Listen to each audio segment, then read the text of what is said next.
Now we have Mr. Perry. Thanks, Mr. Chairman. Mr. Cuffari, as often is the case, I'm left with correcting, clarifying the record in these hearings. Comprehensive immigration reform, as decried by my colleagues on the other side of the aisle, is generally known and perceived rightly so as amnesty for breaking America's laws. Therefore, they lament the fact that we're not interested in allowing people that come across our border illegally, bringing fentanyl, engaged in human trafficking, gang activity. We're not interested in providing amnesty for their lawlessness. So no, there is not going to be comprehensive immigration reform because that's what it includes. Just let the record reflect that. Regarding my colleague who complained about the rape of his constituent and the fact that it seemed like the person that was deported had more rights than she did, I would just remind my colleague on the other side of the aisle that they support that. They've supported that in all the cities that they run across the country and at the southern border. They support that lawlessness. And so it's rich for him to come in and complain on her behalf when he and his party have been aiding and abetting it for years upon years. And Mr. Goldman says that we don't want to talk about guns. We're happy to talk about Fast and Furious, where that party, his party,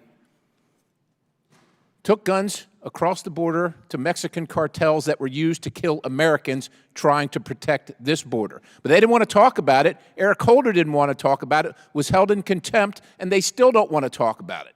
And it's rich for Mr. Goldman to talk about you promoting falsehoods while he sat at the front and center of impeachment of a president based entirely on falsehood, which he was well aware of at the time and is well aware of right now.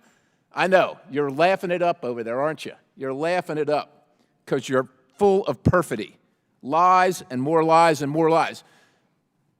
Mr. Cuffari, it's been alleged or averred that more people would make it better. More people, more Border Patrol agents. Mr. Goldman said more judges. More would make it better. Here's what also would make it better, I think. If less people were allowed to cross the border illegally, would that make it better? That certainly would help, yes. If there were less people crossing illegally, would we need more judges to deal with those less people crossing illegally? You would need more judges to process people who were claiming asylum. Right, but they're crossing illegally and claiming asylum based on their illegal crossing. The point is, yeah, we can hire as many as we want to, but as long as you're going to let more and more and more unstoppable people coming across the border illegally, you're never going to have enough. The solution is not to hire more people. The solution is to stop the people from coming across illegally. That's the solution. To get you to say that the solution is actually to hire more people belies the fact that people are coming across illegally because of the policies of my friends on the other side of the aisle, and no other reason, for no other reason. Was the border ever manageable before without hiring more people? Let me answer that question. Was it ever manageable before without hiring more people? According to my personal experience, it was manageable starting in 1994.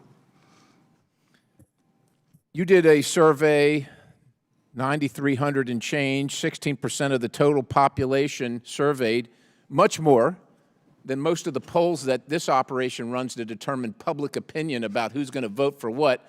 And you're being criticized here today for the survey. And some Border Patrol agents said that local management would transport migrants out of the facility before a visit and return them after the visit ended. Why would they do that? Why would that happen?